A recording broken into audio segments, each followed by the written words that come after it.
edition. And today we have with us Kunal Sangoi. Mr. Kunal Sangoi, he's essentially going to speak today about Aditya Birla Sun Life Digital India Fund and Aditya Birla Pure Value Fund. Additionally, he also manages Aditya Birla Focused Equity Fund. He's been managing the Digital India Fund for over a decade now, and Pure Value he's taken over a year back, so he's been handling it for 1 year. Just to set the context as to how the flow of the call will be, so Kunal will essentially do a short presentation, post which we will have a question and answer session. I think we want to ensure that this is more interactive in nature, and participants have or whatever questions they have, we would like to address them. I also would like to give a brief background about Kunal. So by qualification, he is a chartered accountant. He's been working in the investment field for over 2 decades now. And as a senior analyst, he handles IT, media, and telecom sectors.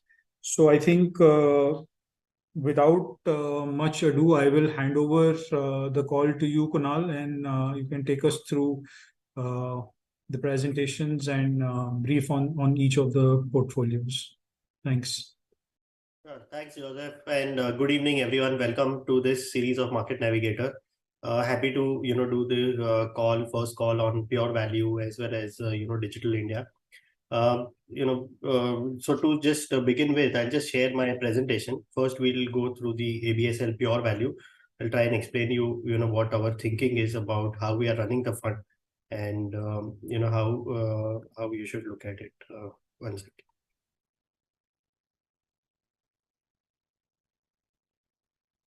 Are we able to see, Joseph? You can see the presentation? Yes, it's visible, Kunal. Okay, great. So ABSL Pure Value, I've been handling since last October, taken over that fund. Here, in terms of the investment style, what we are looking at. To begin with, I would, start with one of the phenomenal quotes from Warren Buffett, which is, price is what you pay and, value is what you get. So, market is what determines the price, but, the value is about the asset, what you're buying, right? And I think that is what is extremely critical in while, running the value fund. In this fund, the way we look at it is that, we look at a purely bottom-up strategy in identifying the stock, and which will have a strong fundamental, and importantly, where basically your value of a particular stock or a business is where basically in our mind, how the intrinsic value is higher than the prices at which they quote. So that is a pure, that is a pure value-oriented strategy. Now, the second is the most important, where how we would be different, or how we would look at buying companies which buying companies which is also, we also look at on a relative basis. So one is an absolute value, where basically your key valuation parameters, be it your price to earnings, price to book, and are very low, and your dividend yield or the dividend yield is high. So that is a core and a traditional way of looking at a value oriented companies. But we also work with a relative value framework. Now, what it means is that you don't necessarily buy only companies which are low in terms of the valuation multiples, but which are relatively low within the sector. So within, say, if I were to give you an example of an auto sector, okay, automobile OEM sector. So, you have companies like Mahindra and Mahindra, Tata Motors, Maruti, TVS, Bajaj, Hero. So within that sector, if that being a growth sector, when you look at relatively, say, within the OEM, four-wheeler OEM, Tata Motors, Maruti, M&M, Tata Motors, which trades at, say, 4.5 times EV EBITDA, that is a relatively cheaper stock. And we would also we would tend to look at that as a relative value. And, depending on the outlook, we would like to take exposure to that. What it means is that it enables the investor and unit holder to also participate in some of the growth sector. So I think that is the key fundamental difference that we have to understand, that ABSL pure value is positioning themselves, the fund is positioned as a relative value. So that is the second aspect. And the third is that, the third point, this approach, we think that, with this approach, what also happens is that always in the stock market, the stocks which are trading cheap need not be cheap. They not necessarily generate great returns, because they trade cheap for a reason. Either there is a lack of growth, either there is a governance issue, either the profits don't convert themselves into cash, and hence, we try to avoid that value trap. And which, value trap, we've seen, many companies for 5 years, 7 years, 10 years, they continue to trade at similar kind of levels, despite their valuation being lower at the beginning. So that helps, by following a relative value approach, we are looking at to position ourselves and also our unit holders to benefit from non-value traps and participate in the growth sector. The fourth point is that, when we look at pure value, we would like to buy stock where there is an inflection point, where it is, stocks are neglected. So it might fall in the low valuation framework, but at the same time, there is some inflection happening. There is a change. Many stocks we've seen. Let me take an example of, say, PSU banks, public sector unit banks. For if you were to look at, before, say, 2 years before, and the period going, say, from 2015 to 2021 kind of a time frame, there we've seen, the continuously public sector banks were continuing to lose market share. The NPAs were very high. The credit costs were high, right? And they continued to trade very cheap. It was 0.5 times, 0.6 times, 0.7 times price to book value. But after, say, 2021, where basically we've seen a significant amount of write-offs which were taken, there was an inflection point in the whole growth story of public sector banks. So it went from a neglected category to an admired category, and which is where value started getting realized. So all the write-offs were taken. The new credit, we entered a new credit cycle. That way, basically, stocks or sectors which go from neglected to admired category is also what we would like to participate.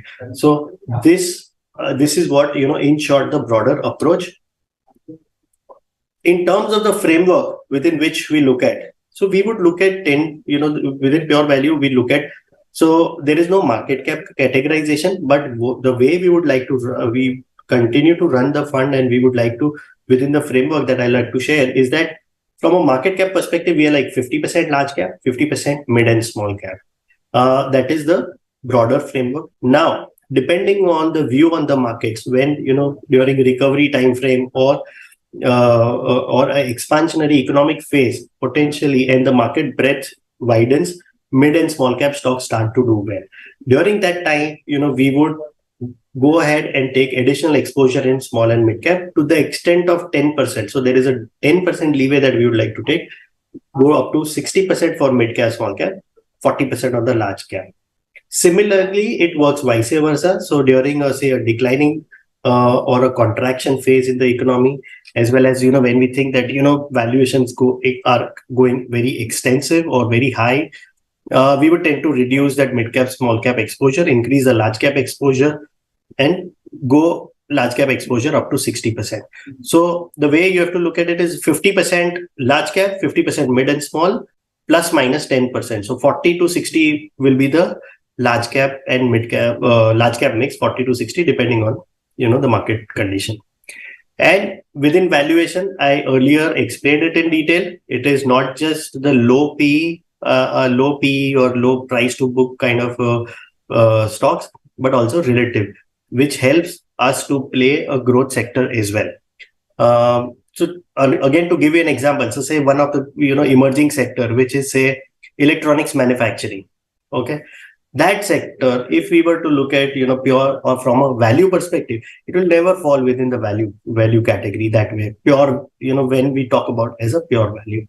But and the thing is that there is a tremendous amount of growth potentially for multiple number of years, and that is an emerging sector, growth sector. But if we were bound by only absolute value, we will never be able to. But here, within that whole set of 4-5 listed players, if we get an opportunity to participate, if we get an opportunity relatively relatively cheaper stock within that sector, we as investors can also participate in that growth sector. So these, just a top level view. When you look at, there are three main investing categories, right? Investment styles, which is a growth, value, quality, and the way what we are positioning ourselves is that it's not just the yellow circle; it's the intersection of yellow as well as blue. Which is where there is some amount of growth, which is a relatively value, because there will always be some overlap. But at least quality, which is the red bucket, I think from a quality perspective, they trade at a very expensive valuation. So relatively good quality companies, but with a low value, relative value, I think that will also form part of it. So it is a slightly blend. It's a good. It's a blend of value as well as a small relative growth. That is how we should look at avoidance of value trap. And third is the good blend of, from a fund, it gives a good exposure towards large, mid, and small cap, which is something that I talked about, that in a recovery kind of a phase, which is current kind of a phase. Last 1 year, what we've seen is that from the trough of all the COVID and supply chain related issues, we've seen that market has the growth has really revived, the spending has revived, which is where we've seen small caps, mid caps do very well, and that is what we've been able to benefit out of. If you look at the current positioning from a portfolio perspective, so if I tell you the left left pie chart, it says that almost 38% to 38% to 42% is some kind of. So this is a slightly dated, which is 31st August data, but as of now we are like almost 42% on the large caps, and mid cap, small cap constitute the balance portion, which is almost like a 57% kind of a mid cap, small cap exposure. And it's not necessarily that increased because of additional buying, but it is more about mid cap, small caps doing exceedingly well, and that is what has also contributed in a good amount of recovery that we've seen over the last 1 year. Financial sector is the largest sector that we have here. Basically, if you look at weightage, almost 22% weight is from finance sector, financial services. Key exposures there are Axis, Poonawalla Finance, Power Finance, Mahindra Finance, M&M Finance. These are on the financial services. Banking also, we have ICICI Bank, SBI. Another key thing is that good amount of PSU bank exposure, be it in terms of Union Bank, Punjab National Bank, Bank of India. These are some of the higher good amount of allocation is to the PSU bank as well. Second largest sector is auto and auto components. Particularly, we're playing more on the auto ancillary side, and one of the key exposure, or one of the large top 5 exposure, is also Ramkrishna Forgings, which has done very well. We're like old holding, we continue to hold on. And with the recent outlook, that continues to do well. Earnings have seen a massive growth. When we bought, obviously, that time the valuations were like almost 12 times, 13 times price to earnings forward. Now the valuations have gone to almost 24, 25, but at the same time, the growth has significantly accelerated. So, in terms of their JV with, say, Titagarh Wagons, etc., that gives a good amount of visibility in terms of growth. So Ramkrishna is one major. Minda Corporation, Precall, Craftsman Automation. These are, some of the other exposures. The third large sector exposure is about capital goods. Here again, almost 10.5% weight, driven by, L&T, Welspun Corporation, Carborundum Universal, and then we have Kalpataru projects are some of the key exposures. Fourth is, IT, almost 9.5% weight, which is more or less, after say some amount of trimming also. Here we, tend to believe that we have a good runway of growth for a long period of time, which, tech will speak more about, when we also speak about Digital India Fund. But the intensity of technology continues to be very high, and, probably right now we've seen a lull phase FY24, but I think, going forward next year we're fairly positive. So there the exposures are like Infosys, HCL Technologies, Birla Soft, Persistent Systems. These are the exposures. Then the PSU Bank I covered in financial, but PSU Bank also, if you look at the exposure, almost 8% exposure combined, which is from SBI, PNB, Bank of India, Union Bank. So these are, some of the top portfolio positioning. Here, as I said, balance sheet has been cleaned up and credit growth is going to drive the re-rating. Plus, a lot more efficiency is what we are also seeing, efficiency improvement in the PSU banking system. Last 1 year, this is like, what has worked within our portfolio. So if you look at, Ramkrishna Forging, it is like a 5.2% kind of a weightage. The stock is given, significant return. REC, which, you see slightly lesser exposure, 0.2. That is because after selling, we had bought, but, the kind of returns that we've seen in REC and PFC, we have been trimming, we have booked profits. I think what is also important in a lot of these, and the way I also look at it, is that you buy when the stocks are cheap, value gets realized, you get return faster than, what you would have anticipated. Stock goes high on the valuation. I think I would look to tend to book profits, because we should not be, the profit should not remain just on the paper. Realization of the profit is also very critical. So PFC, REC, you've seen that exposures have been trimmed, and this is the latest exposure. Union Bank, Gokuldas Exports, Union Bank, Gokuldas, Precall, IDFC, First Bank, Bank of India. These are, some of the, stock picks which have worked really, really well. Persistent, Craftsman Automation. Then if the list further down is also there, be it in terms of Hindustan Aeronautics, MTAR, on the defense side, they have done really well. On the right hand side, the table that you see is the stocks which have been like smart skipping. We've not bought it and stocks have done really badly. I think, needless to say, go through the list. If you look at last 1 year, what didn't work? Okay, some of the exposures that we took but did not yield enough result was like, ABFRL, where, we have a 1% weight, but I will tell you that, this 1% weight has increased recently at a, closer to 200 to 210 kind of levels. So we did not, we had 0.5% weight, added weight. UPL, Bandhan, some of these weight. So the thing that you would notice is that the weightages in these stocks not necessarily very high.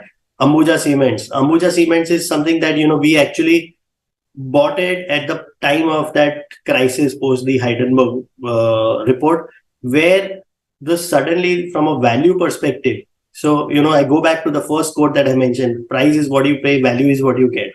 So at a 350, 360 kind of levels, we entered the stock because in our view, the assets that the company has far more, the intrinsic value of the company is far more than 350, right, at that point in time. So which is why we added exposure there. Some of the stock on the right hand side, the table that you see is the stocks which we don't have, which have done well. Some of the defense and rail stocks, auto ancillary, JBM Auto, Jindal Stainless. Okay, so these are some stocks that we didn't have and have done really well.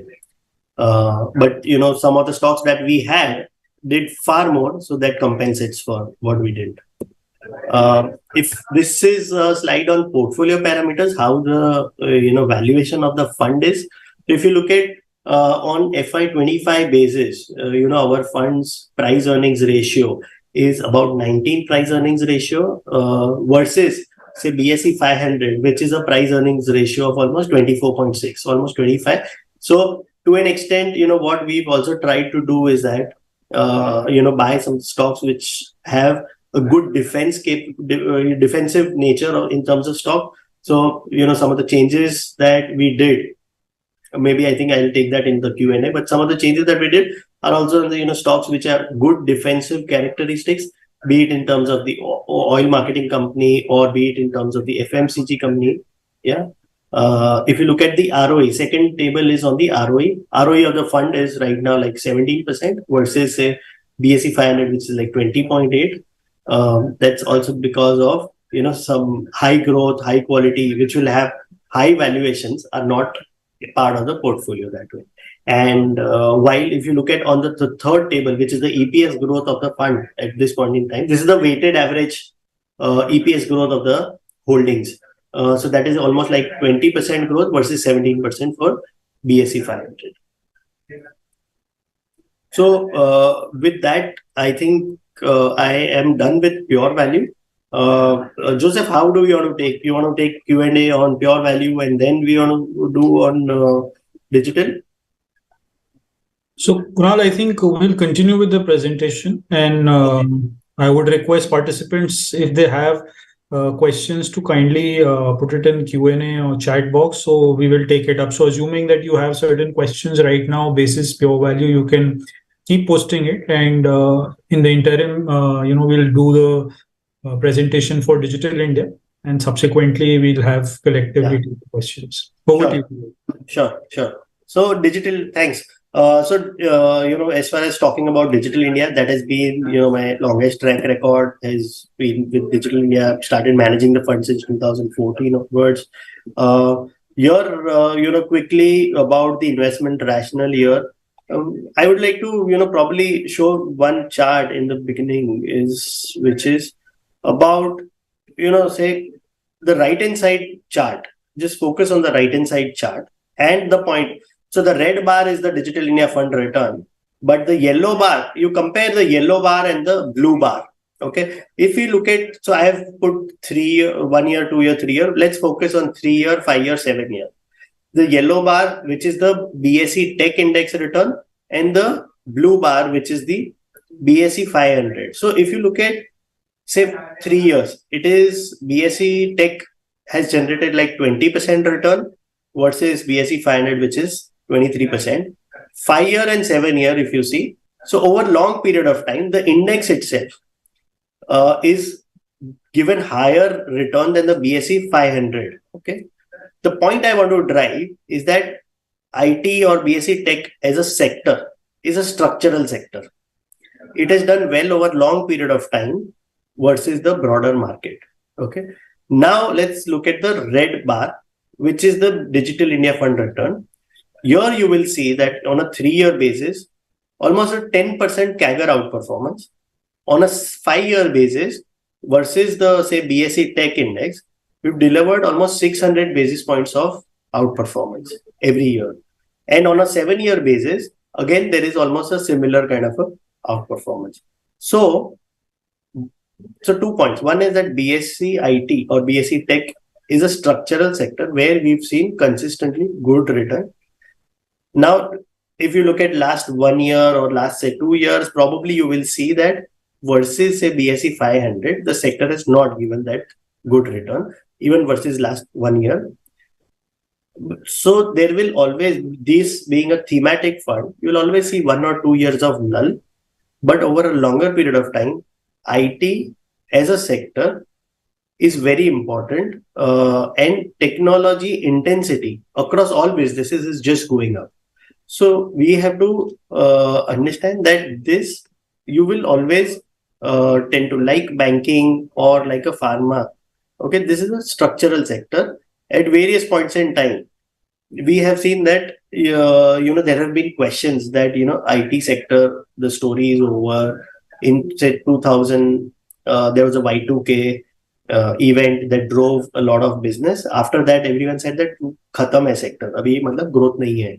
After 2008, which was the GFC crisis, again people said that banking is a major vertical for all the IT companies, and given that banking has collapsed, IT sector also going down. However, it has been always counterintuitive. After every such crisis, we've seen a very strong growth strong rebound in the growth rate of the sector. So the first point, it has been more resilient. The technology spending has been more resilient over a period of time. And if you look at the say revenue of all the top companies, IT companies for the last decade, every year they have grown, irrespective, whatever has happened in the global economy. So I think that is a very important thing. And even with a $200 billion of revenues, the sector is just 15% of the global IT spend. Only 15%. The sector has been able to navigate through any of the disruptions that have happened by adding new capabilities. So be it in terms of SMAC, which is the social, mobile, analytics, cloud, digital transformation, and now everyone's talking about generative AI, yeah, right? So if anything, our interactions with various companies, management, industry experts do suggest that generative AI is only going to be an additional revenue contributor for all the IT companies. And because no one is want to going to use public platform like I said, chat GPT at an enterprise level to actually drive their internal efficiency. So all this systems processes, you will see that whatever AI is being used, I think it will generate more and more.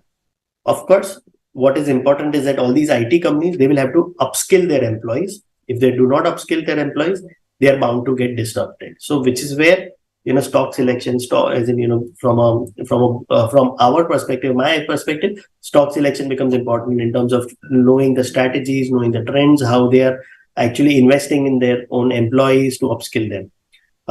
So I think with that, I think this key rationale or trends, I think we can take in more about it in the Q&A side. At least that is covered.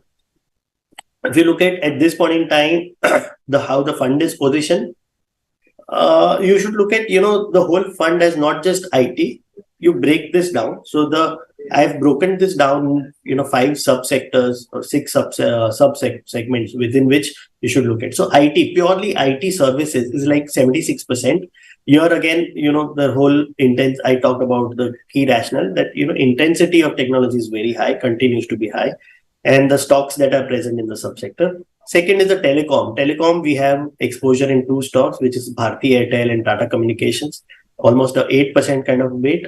Here, it adds to good defensive capabilities as well as, as and when the some triggers emerge, which we think that will emerge in Bharti Airtel, we'll see that, more performance coming through. The third important thing is the international tech. So we also have been allocating some portion to international technology stocks. Here we have stocks like Microsoft, Apple, Adobe, Accenture, and Cognizant. Is 5% of the weight.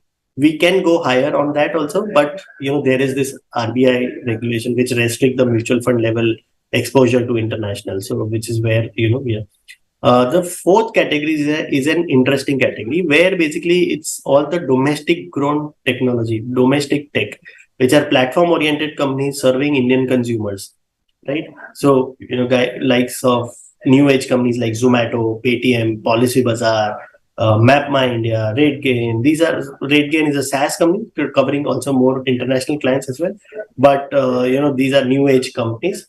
The fourth is the fifth segment is the services segment where basically CMS cash management segment with CMS info systems, which is where we have some exposure. And the last is the media and entertainment. Hardly any play, only one stock we have within that segment is Z. We used to own the PVR Inox, which is the stock that we liked and we've made good money on that. Now we do not own that. This is the right hand side chart we've already seen in terms of the market cap. The left pie chart on your screen basically shows almost 65. 2/3 is the large cap exposure. Mid and small cap exposure is 13% and 19%. And a lot of this 19% small cap, I think those have done really well over the last 1 year. We've seen good amount of re-rating in terms of the valuation multiples in these mid and small cap segment. What did really well for us is as you would, many of you would know, with whom I've had personally interactions, etc. I think Cyient has been the biggest active weight in the portfolio, and that has done really, really well. During COVID time, we had bought that at very throwaway prices or suppressed valuation. I think that we continue to hold. that has done phenomenal well. KPIT Technologies, I think, that is another stock, which is, so Cyient is almost a 5% weight in the portfolio. KPIT is like 0.7% weight after, booking a lot of profit that we've already, but still it remains, one of the good holdings, which has contributed really well. The third is Sonata Software, where basically you have a 2% weight, and the stock has actually been a three bagger for us, at least a three bagger.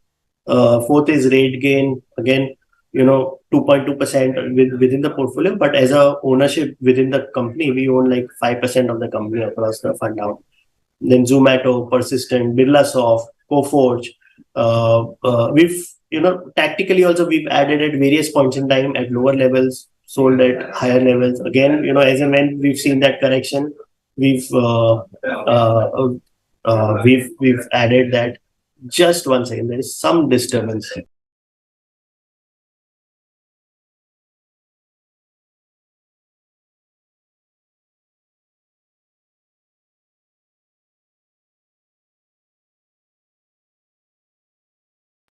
Sorry.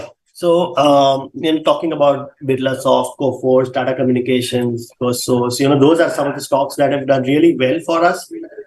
If you look at on the right hand side, those are some of the stocks which did not do well, and we did not own it, I think. So that's the list.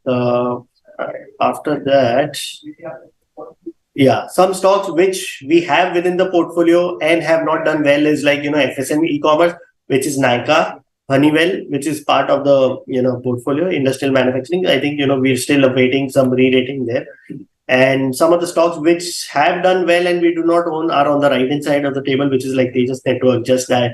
Just Dial, actually, we've made a good amount of returns in Just Dial and then sold out when we got an exit at almost 1,000 rupees. So post that we've not bought.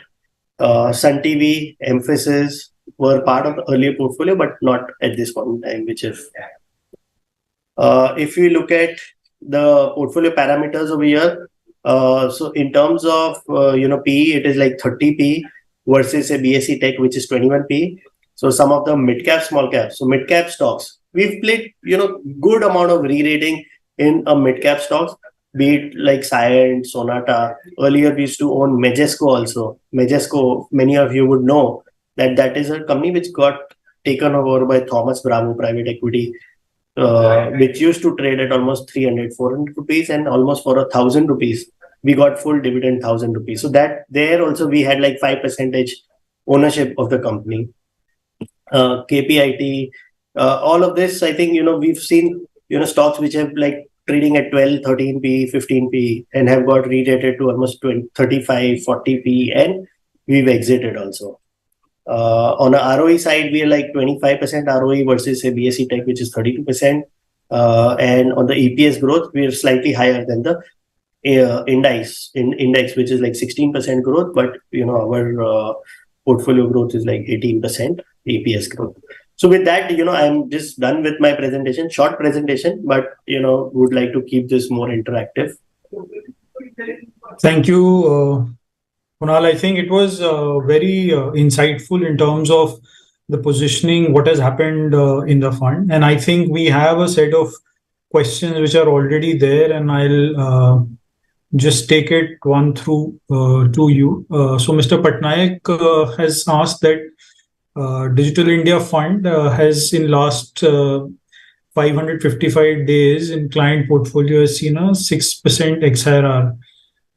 Based on trend analysis, want to know from you that what is the way forward for next 3 to 5 years in terms of ROI and growth? Okay, so basically, I think it looks like Mr. Patnaik. Since then, so we would have come in at probably peak of the period, which is like when the Russia-Ukraine war happened last March timeframe, Feb-March timeframe, somewhere there. So that was peak. Post that we've seen derating, and but if you look at, so I think we're looking at point to point. But as I showed you in the slide earlier, you have to be in some of the thematic funds. You will always see 1 year, 2 year period where there is a lull, but after that, good amount of return comes through. Similar thing would happen in my view. So this year also, companies have waited for US recession, which is a key market for Indian IT. Once, so the recession related, we have been like, neutral since last 6 months, 7 months. But what we've been advising is that you should continue with your SIP, I would say. And over the 3-year period, I think, it should come back to that average kind of a return. However, if you look at the BSE Tech Index versus the way fund has delivered, we have been able to capture a lot of alpha in the mid and small cap segment of the of unique tech companies, which is what has given that alpha. But you'll have to wait when you look at from that period exit, the period where you would have entered actually for your client.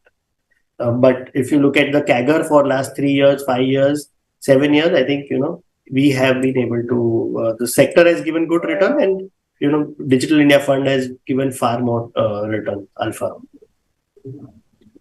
So you'll have to wait. Yeah. Thank you, Kunal. So I think the other question where it's an anonymous question, and I think part of it was answered during the call. The question pertains to significant ramification of artificial intelligence at workplace, which might result in unemployment. I think that's the question that the person has asked. So as I said earlier, so you will have to look at companies where basically there is which can be easily disrupted by AI, and companies who do not upskill their employees, who do not adopt to the newer technologies, they will be disrupted. So we are tracking that, and in our interactions also, and also the technology developments that are happening, we feel that AI, if anything, will also be a good enabler for growth. There might be some jobs which will go away, like testing of software testing, etc. But developing the AI platforms for enterprises, that will drive additional business. Okay, so next question is from Mr. Tanmay Ghate, and he very astutely has asked that you have overhauled the portfolio in pure value fund since you started handling it. Is the task complete, or still some portion is there where you want to add or exit? No, so there is a large amount of overhauling in terms of, say, 65-70% is happened in terms of whatever intended. So there were a lot of stocks which are already good stocks, which we took a view and we continued to hold. We added exposure in some of those stocks, and at the same time, some of the stocks which were expensive. So like be it a Divi's Laboratories or a Gillette or Emphasis at 25-2600, or so many of the stocks we have exited also, and we have added new stocks. There are still some stocks which were part of the earlier portfolio, which we would like to exit, but because the price may not have been favorable, we would wait for right prices to exit before selling those off. So I think it is important to take a cognizant approach of at what price you are selling, rather than just because I'm negative I would sell off. So I think that has been a balanced approach, and I think that is what I will continue. So the other question that is there is essentially in terms of the overall cash position that you have in pure value at 1%, while peers, the person has mentioned that it is in the range of 5 to 10%. Any specific reason for such low cash levels? Well, I think we continue to have like 1 to 2% kind of a cash level. It might have happened that you would have seen that at this point in time it's 1%, but we do not take a call on the market itself, as in terms of the market fall or something. But mid caps, small caps have been doing well. We continue to remain invested, except for wherever we feel that valuations are high, we would tend to go ahead and book profits. That is happening, and it's a continuous process. Okay, so basically, peers may have taken a view on the market or whatever it is. That is their strategy, but for us, we would, if I would have been sitting on 5-10% cash, in fact, the question would have come reverse to me right now. Then why are you sitting on 5-10% cash if the small caps and the mid caps are going up, markets are going up? Why are you sitting? So I think, that will always be the case. Yeah. So I think there's a interesting question in terms of while they're asking the rationale for more than 20% in Infosys and Digital India Fund. I think maybe from a sectoral fund perspective, you can maybe throw some light in terms of how it may be a little different than your regular diversified funds from a overall allocation to a particular stock. Okay. So that we have to, I'll tell that, whoever has asked, I think, we have to look at that versus the benchmark also. If you look at Infosys, TCS, probably those are the two high weight stocks. However, the active weight versus benchmark, Infosys, TCS are the most underweight stocks also versus benchmark. So if you were to look at, the weight of, say, Infosys in the BSE Tech Index, which is what we follow, there basically the weightage of Infosys is almost 32.5%. We own 23%. So it's almost 9.5% underweight on that stock. Similarly, TCS's weight in BSE Tech Index is 22%. We own about 11%. So that is our 10.5% underweight on these two stocks. While we have used that additional weight or by being underweight into some of the mid cap, small cap stocks, which have been able to generate that alpha. So there's very interesting question, and I think the gentleman here has essentially asked that we in India, Mr. Ambani is looking at creating something similar to a AI tool, which is similar to a Chat GPT. And would be made available to public at no cost. What are the anticipated consequences and availability of such a system? What is your take on this bit? So can you just repeat that? I couldn't catch the whole question. So the question essentially is, Kunal, that Mr. Ambani made an announcement, I think very recently, that they're looking to develop a similar artificial intelligence tool similar to a Chat GPT. So the question is, what could be, and it would be made available free of cost. So what is the anticipated consequences and availability of a comparable system like this? And how soon do you think this would be available? I would really not know about this in terms of how or what, because because it's because Mr. Ambani is saying or something. But in terms of when it comes or what, I think Reliance at point in time they have proven they have tended to be disruptive when you look at not just telecom or retail, now in financial services. So you can't undermine the capability. I think they have partnerships, but we have to see as and when it evolves, and at that point in time, if anything, various disruptions for IT or technology related disruptions, they have only expanded the market. So to put it very simple terms, is that when your cost of a software developer or the hourly rate that he would have been charging, if that because of competition drops significantly, it's not that your revenues will fall. In fact, more number of customers will want to do. So say something like a simple kirana shops, or be it your area, could be a medical store, etc. Whoever do not have a technology interface, if the cost comes down, के 1,000 rupees में आपको website बना के देगा. So there will be tens of stores who will want to make their own websites rather than a 10,000 cost where only one or two guys are making it, right? So if anything, all the technology disruptions or big cost driven or cost lowered cost, it expands the market. What happened to telecom revenues when the voice part, which we used to pay for the voice call in terms of per minute, what happened? That became free. Your voice went through the roof, but your data, your packages, as in you started buying those 4G packs, right? 4G packs. And did the revenues of the telcos fall? No, actually the revenues of the telcos went up. Reliance or Bharti, Airtel, all their revenues went up. So it is more about, expansion of the market. So it was earlier only say 100 million, 10 crore 4G users. That has grown to almost like 500 crore, as in 500 million 4G users. So from 100 million, it went to 500 million. So it is about expansion of the market, more adoption, more people using technology for their efficiencies, right? So I think, that is how I looked at it. So, one quick question is that the tables that you had showcased in the presentation, where we said that the percentage profit that has accrued, or losses that have been. So, one question is around what is the time frame? Is it a 1 year period or 3 month period that you have mentioned in the table?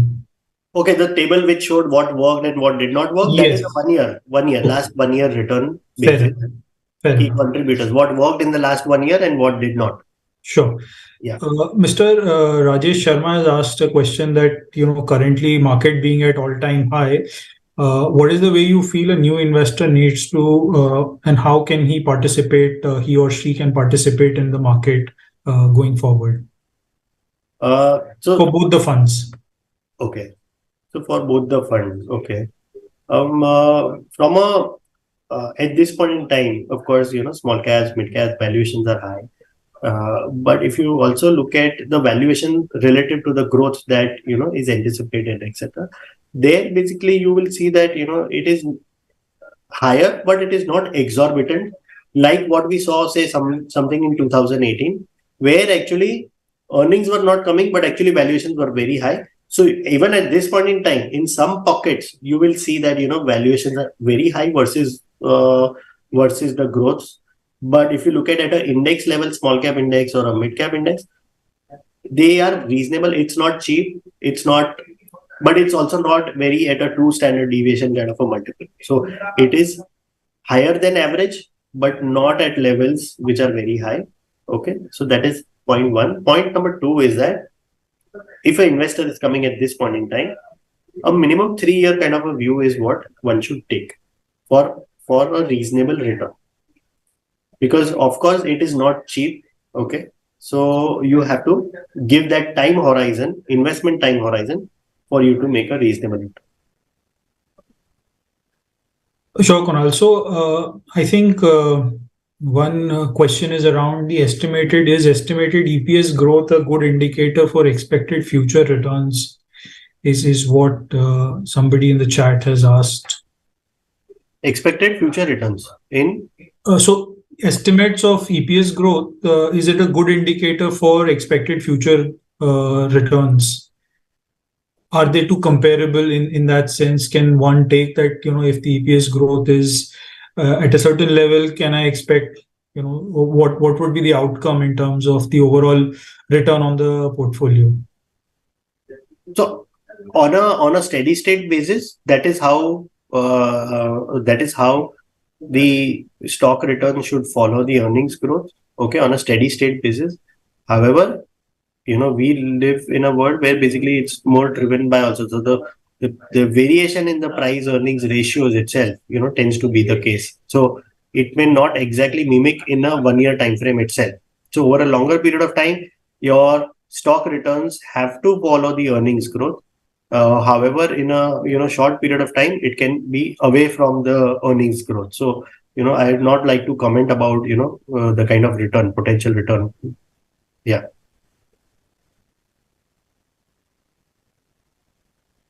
So, a very interesting question from Mr. Nagesh is, how do you compare yourself with peers in terms of positioning of pure value, in the fund? And I think you explained the positioning bit very well, but if you have some insights in terms of how do you, position yourself vis-a-vis the peers also, I think that will give a definitive answer.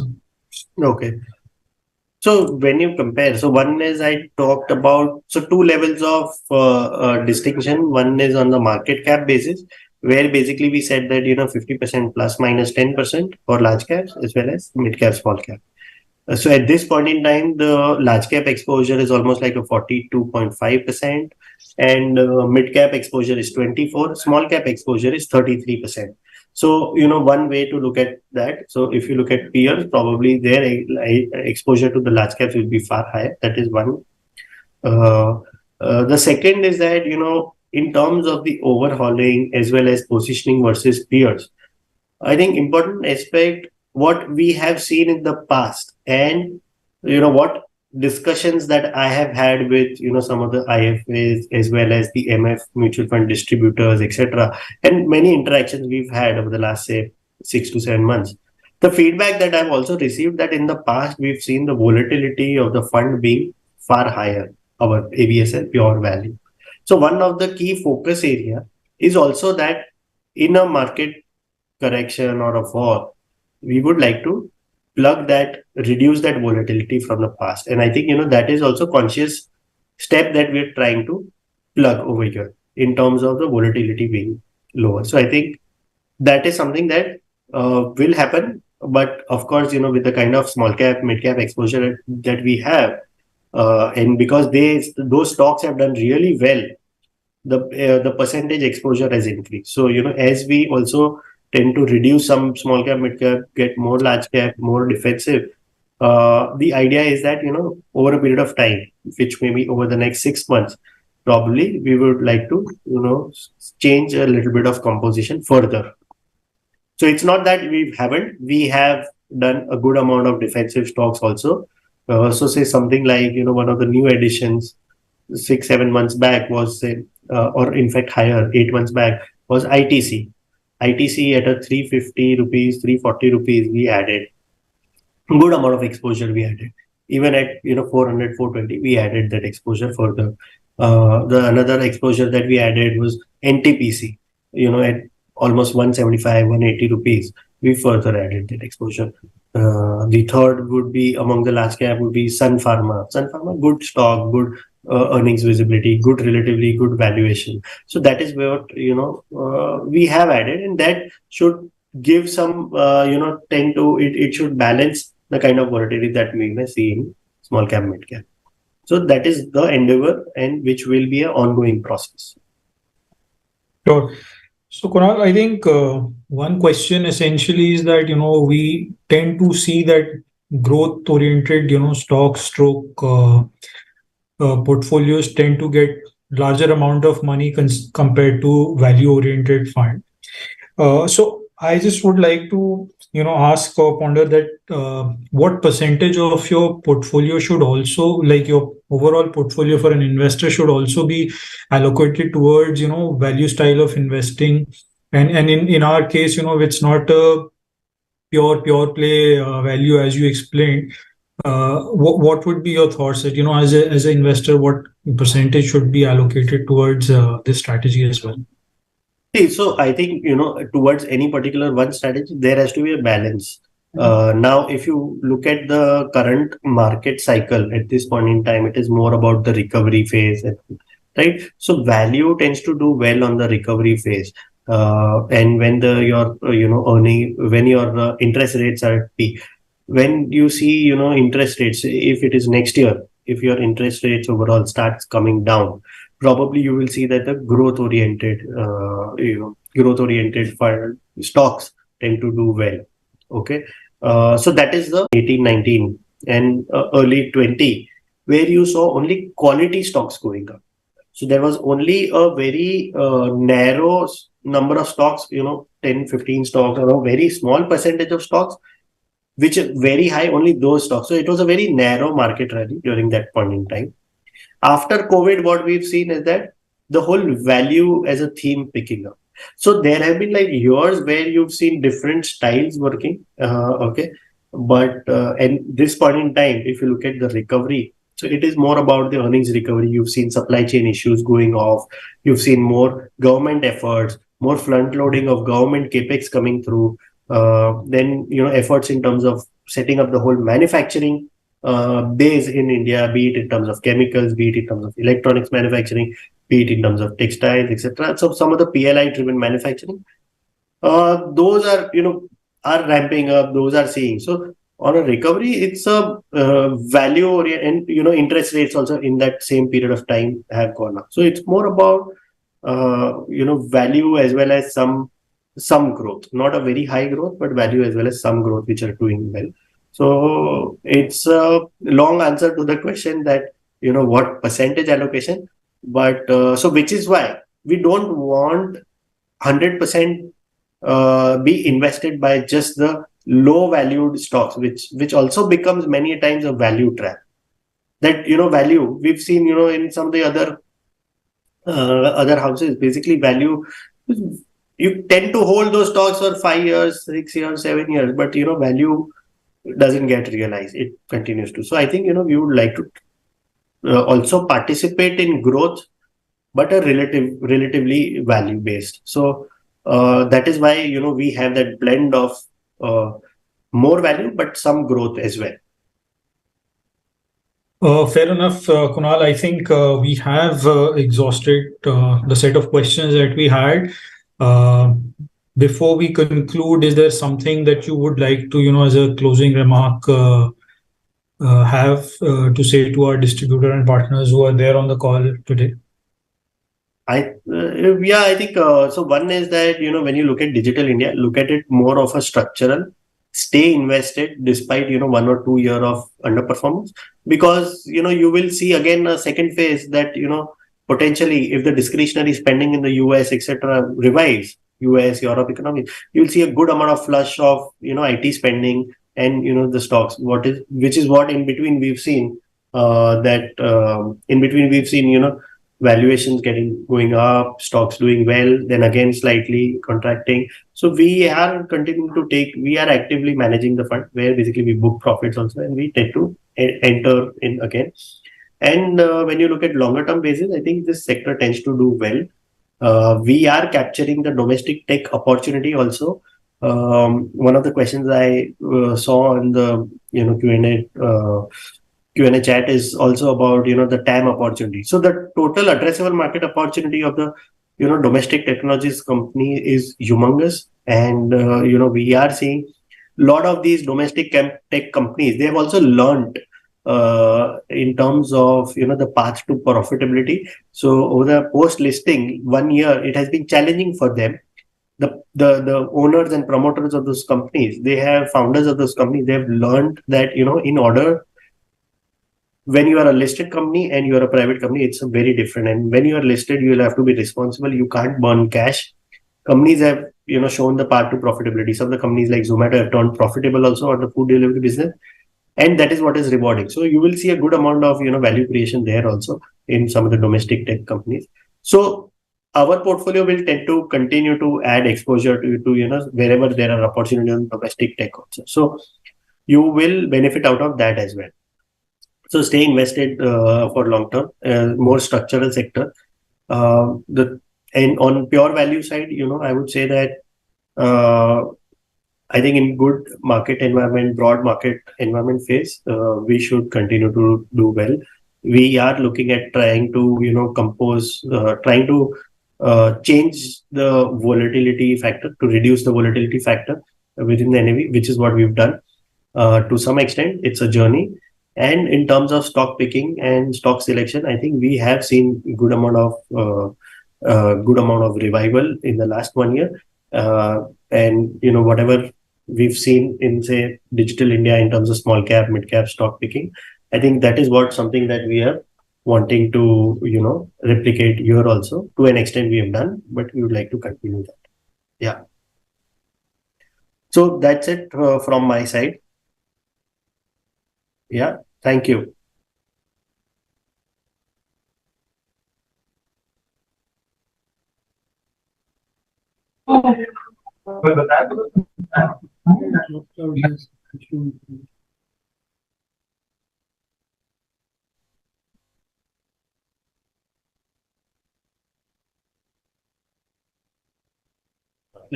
Sorry, Kunal, there was some technical issue and I got locked out. But I think I'd like to thank everybody who joined in call and listened patiently to what we had to offer. And thanks a lot to you as well, Kunal. for taking out time and basically explaining in terms of all the product, both Pure Value and Digital India Fund, and comprehensively reaching out. So thanks a lot. Thanks for joining in. Thank you. Thank you. Good day. Have a good day. Bye.